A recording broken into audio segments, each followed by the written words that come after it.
I've dwelled on fear and anxiety a lot because the most violence I ever experienced wasn't from the mafia, wasn't from the prison gangs, wasn't from any of this stupid stuff I did in America. I was a kid, I just passed my driver's license test and I went to fill up my mum's little red car with petrol. And I got attacked by 4 drunks. And I thought it was brave to stand up to them.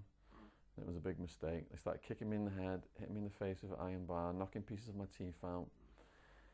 And it got so painful, I curled up into the fetal position. And I thought to myself, as I started to see stars and as the pain was going away, even though they were still hitting me, I thought to myself, this is what dying feels like. These guys aren't trying to beat me up, they're trying to kill me. And I was actually going unconscious. I thought I was dying, I was going unconscious. And I woke up in a pool of blood, bits of teeth missing. They'd smashed my car out the car windows. And because of that, I had fear and anxiety. And when I went out to clubs, I won't go up and talk to women. I won't go up and dance. I was too self-conscious. But when I took ecstasy, all that melted away. I talked to everyone. I wouldn't stop dancing. I'd make friends with people all night long.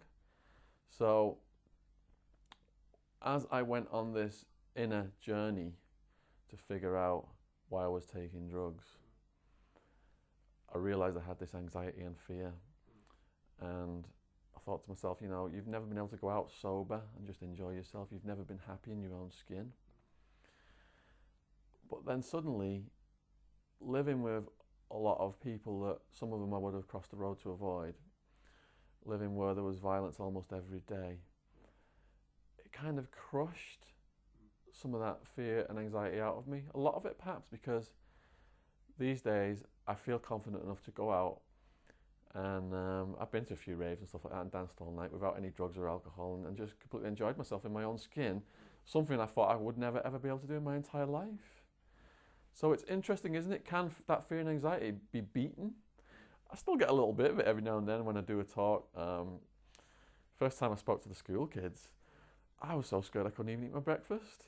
I paced like a prisoner in a cell at the front of the room, soaked in sweat, this raw, nervous energy's crackling off me. But I've got more used to that now.